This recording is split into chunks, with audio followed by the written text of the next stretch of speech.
In this example, we will continue to highlight Excel's database related functions. I have a small made-up example here where I have sales data for a company for their three types of products over several months. They sell hats, coats, and ties. We have their sales in US dollars for 9 months from December 2008 to August 2009. And what we would like to accomplish is, if somebody enters a particular month and a product, then we'd like to see the dollar sales for that combination. That's the first box here. And in the second box here, if we enter a start month and an end month and choose a product, we'd like to see the total sales between these months. So we'll first tackle this first box here. I'd like the users to be able to enter a month here in D12 and a product here in D13. And then I will get the sales here. Now, I can let the users type in the month or the product here, but if they do type something that's not found in my list, if they make a mistake, then I may get an error.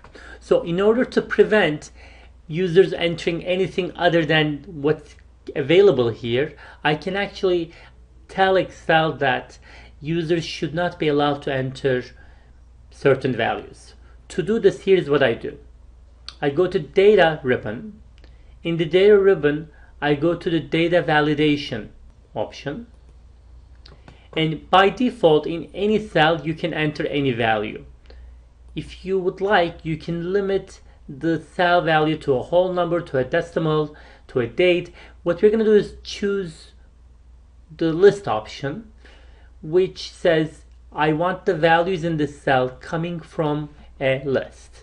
And then it asks us where the source for that list is. You can actually type in values here, but we'll enter it from the spreadsheet. We'll say pick up the values here from C2 through K2.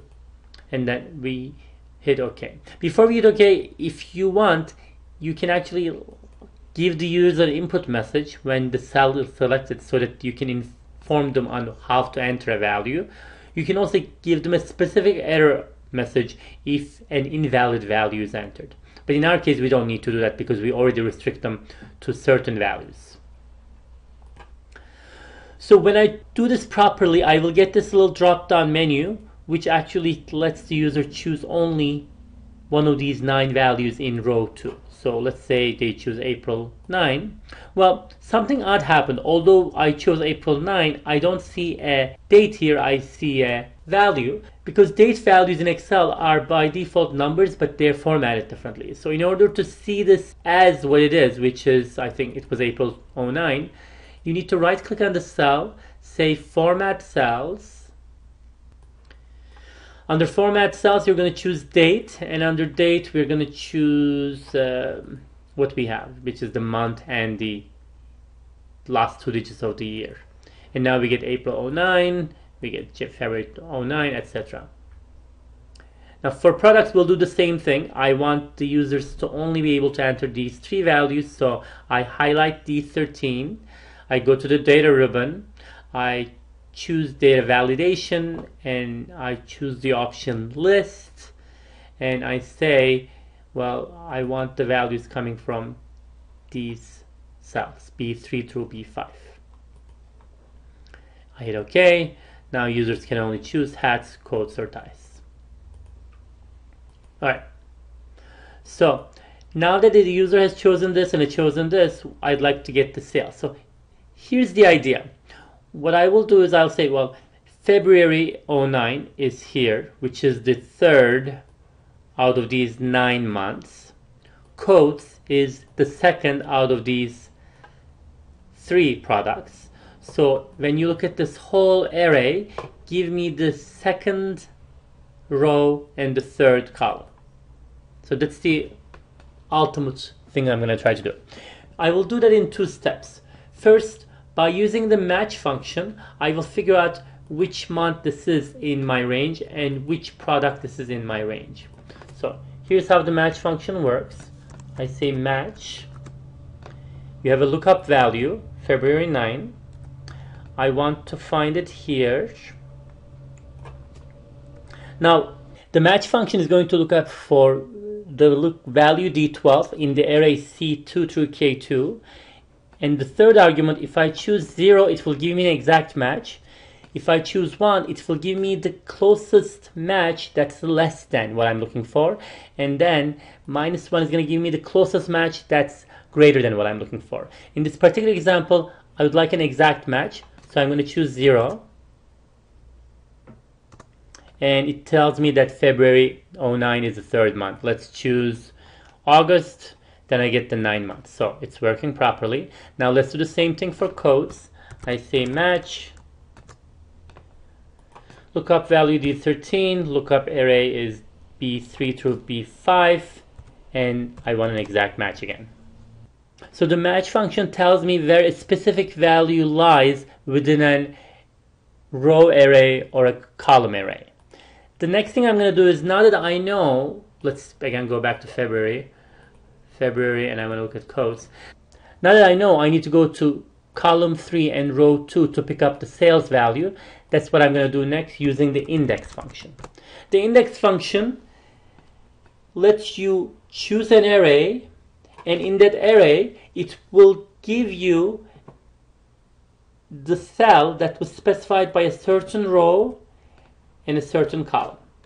So what we are saying to Excel here is, using the index function, go to the blue array here and choose row 2 column 3 value. The index function works on an array where you have rows and columns. It could also work on a function where you have only a row vector or a column vector. In this case, I get the right answer. Let's actually format that. So if I choose February 09 quotes, I get 3252. Let's choose something else. June 09 and ties. June 09 and ties, I get 499. So this is working perfectly. So now we have illustrated basically how the match and the index functions work. Now I'm going to show you one more function, which is called the offset function. This is not something we will actually revisit in the class, but it's something that you might find interesting. For illustrating the offset function, I'm going to show you the completed version of the second box here. So first you choose a starting month, just like we have done in the previous example. And then you have a match function that shows you where that month lies in your month array. The same thing with the end month. So I have February 09, June 09, and then I have my product. Again, I have 3 match functions here. The next thing I do is use the offset function. So here's what offset function does before I show you the details. The offset function actually highlights a part of your workbook. You will basically tell Excel, go to product 1, so this row, and then in that row, go to February 09 and highlight it till June 09. So the offset function will help you highlight these cells F3 through I3. And then you will sum over that. So here's what the function is doing here. You say sum over what is offset. So let's go ahead and look at all the components of the offset function. Offset function needs several things. First, it wants you to give it a starting point. B2 is our starting point. Then it says, how many rows do I need to go down? Well, for hats, I need to go only 1 row down. So J14, only 1. Then it says, how many columns do I need to go? Well, we're going to start in February, which just means we need to go 3 columns to the right. So that's the next option. So now our cursor, the offset function has put our cursor from products to this value 1208. So it went 1 row down and 3 columns right. then it says, well, starting at this point, how many rows would you like to include? That's the height. And I only need one because I'm only looking at one product. And then it says, how many columns do you need included in your range? And my range needs to go from February to June. So it's going to be 7 minus 3 plus 1, which is going to be 5 cells. And that basically highlights everything from E3 to I3. So let's repeat it again. The offset needs you to give it a beginning cell. Then you need to move your cell reference to where you want to start. How many rows down, how many columns to the right. Then you need to tell Excel, starting at that new position, how large an array you want. How many rows would you like to include in your range, and how many columns would you like to include in your range. And then you hit OK.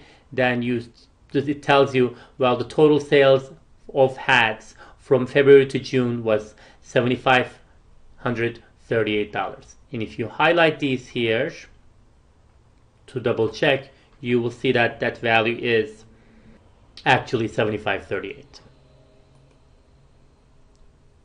So that concludes our quick illustration of the match, index, and the offset functions.